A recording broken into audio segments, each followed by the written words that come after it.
আমরা বাংলাদেশের জাতির একটি ক্রান্তিকালে অবস্থান করছি, যেখানে একটি রক্তক্ষয়ী পরিস্থিতির মধ্য দিয়ে বাংলাদেশে একটি পট পরিবর্তন ঘটে গিয়েছে। আমরা জানি সকলেই 2024 সাল বাংলাদেশের ইতিহাসের, আমরা যারা জীবিত রয়েছে আমাদের জীবনের সবচেয়ে গুরুত্বপূর্ণ অধ্যায়গুলোর আমরা বিগত যে 15-16 বছরের রেজিম, যে ফ্যাসিবাদী দুঃশাসন বাংলাদেশের উপর চেপে বসেছিল, সেই দুঃশাসনের কথা কারো কাছেই অজানা নয়, বরং প্রতিদিনই নিত্য নতুন সেই সময়ের ঘটনা, অত্যাচার, নিপীড়নের গল্প আমাদের সামনে চলে আসছে এবং আমরা আমাদের সকলের সামনে এই ঘটনাগুলো ঘটে গেছে এবং আমরা প্রত্যক্ষ বা পরোক্ষভাবে এই দেশের মানুষেরাই এই সকল ঘটনাতে অংশগ্রহণ করেছে। আমরা দেখেছি যে বিগত সময়ে গণতন্ত্রকে হত্যা করে তিনবার মানুষের ভোটাধিকারকে লুণ্ঠিত করে একটি সরকার কিভাবে ক্ষমতা কুক্ষিগত করেছে এবং এই ক্ষমতা কুক্ষিগত করতে পুরো সরকার এবং রাষ্ট্রযন্ত্রকে দলীয়করণ করা হয়েছে। সরকারের বিভিন্ন পর্যায়ের ব্যক্তিবর্গকে এই অন্যায় এবং অগণতান্ত্রিক কাজে ব্যবহার করা হয়েছে। আমরা দেখেছি যে বিগত সময়ে মানুষের মত প্রকাশের অধিকার ভুলণ্ঠিত করতে কিভাবে গুমের সংস্কৃতি বাংলাদেশে প্রতিষ্ঠিত করা হয়েছে। পৃথিবীতে আর কোনো সভ্য রাষ্ট্রে এই ধরনের আয়নাঘর, এই ধরনের গুমের সংস্কৃতি আছে কিনা আমাদের জানা নেই। পরবর্তীতে আমরা দেখলাম যে আমাদের জুলাই মাসে 2024 সালের যে কোটা সংস্কারের যে যৌক্তিক আন্দোলনে ছাত্র সমাজ নেমে এসেছিল, এই সরকারি চাকরির জন্যই এই আন্দোলনটা শুরু হয়েছিল এবং শিক্ষার্থীরা খুব যৌক্তিকভাবেই দাবি করেছিল যে একটা মেধাভিত্তিক, একটা দুর্নীতিযুক্ত প্রশাসন, আমলাতন্ত্র তারা বাংলাদেশে দেখতে চায়। কিন্তু সেই যৌক্তিক দাবিকে পরোয়া না করে বিগত সরকার দমন পীড়নের পথ অবলম্বন করে এবং সেই প্রেক্ষিতেই এত ছাত্র জনতার হত্যাকাণ্ড হয় এবং সারা দেশের মানুষ রাজপথে নেমে এসে ফ্যাসিস্ট সরকারের পতন ঘটায়। সরকার পতনের সেই প্রেক্ষিতে ডক্টর মোহাম্মদ ইউনূস এই অন্তর্বর্তীকালীন সরকারের দায়িত্ব নেন এবং এই জাতিকে উদ্ধারের এবং নতুন করে রাষ্ট্র বিনির্মাণের নেতৃত্ব গ্রহণ করেন।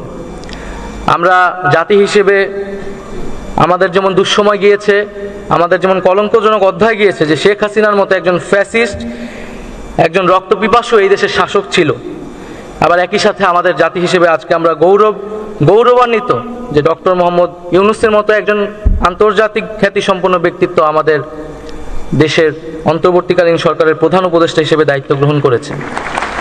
আমি আজকের এই ফোরাম থেকে বাংলাদেশের পক্ষ থেকে, ছাত্র জনতার পক্ষ থেকে আন্তরিকভাবে তার প্রতি কৃতজ্ঞতা ও ধন্যবাদ জানাই।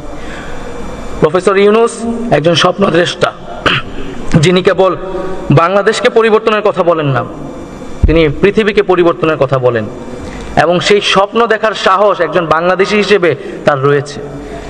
এই জন্য তিনি বলেন নতুন সভ্যতার কথা বলেন এবং তিনি স্পষ্টভাবেই বলেছেন যে বাংলাদেশের এই যে নতুন প্রজন্ম জেগে উঠেছে, এই প্রজন্ম শুধু বাংলাদেশের নয়, পৃথিবীর মধ্যে সবচেয়ে সাহসী প্রজন্মের মধ্যে অন্যতম। ফলে ডক্টর মোহাম্মদ ইউনূস যে স্বপ্ন দেখার, যে সম্ভাবনার আমলাতন্ত্র আমরা যে অবস্থায় পেয়েছি, যেভাবে ভেঙে পড়েছিল, যেভাবে তার দুর্বৃত্তায়ন ঘটেছিল, সেখান থেকে আমরা আস্তে আস্তে উঠতে পারছি এবং বাংলাদেশের যেই সময়টায় সরকার ছিল না, পুলিশ অ্যাক্টিভ ছিল না এবং নানা ধরনের এক ধরনের অস্থিরতা, নৈরাজ্যকর পরিস্থিতি তৈরি হয়েছিল, সে সময় আপনারা দায়িত্ব নিয়েছেন। আপনারা আপনাদের দায়িত্বেরও অতিরিক্ত হিসেবে অনেক কাজ করে যাচ্ছেন, কারণ আমরা জানি যে যেহেতু স্থানীয় সরকার নেই, নির্বাচিত জনপ্রতিনিধি নাই, ফলে অনেক দায়িত্বই মাঠ প্রশাসনের উপর দিয়ে যাচ্ছে এবং সেই দায়িত্ব আপনারা নিষ্ঠার সাথে পালন করুন। একই সাথে আমি বলবো যে এখানে বাংলাদেশ অ্যাডমিনিস্ট্রেটিভ সার্ভিস অ্যাসোসিয়েশনের সভাপতি বিগত 15 বছরের প্রশাসন ক্যাডারের যে নেতিবাচক ভূমিকার জন্য দুঃখ প্রকাশ করলেন, আমি তাকে আন্তরিকভাবে কৃতজ্ঞতা জানাচ্ছি। কারণ আমাদেরকে আয়নার মুখোমুখি দাঁড়াতে হবে, আমাদেরকে নিজের কৃতকর্মের জন্য আমাদেরকে নিজেদেরকেই প্রশ্ন করতে হবে। কারণ আমরা যাতে পিছনটা ভুলে না যাই, আমাদেরকে সামনে আগাতে হবে, কিন্তু আমাদের পিছনের কৃতকর্মের জন্য ভুল ত্রুটি জাতির সামনে ক্ষমা চেয়ে এবং সামনের দিনে প্রতিশ্রুতি করেই এগোতে হবে।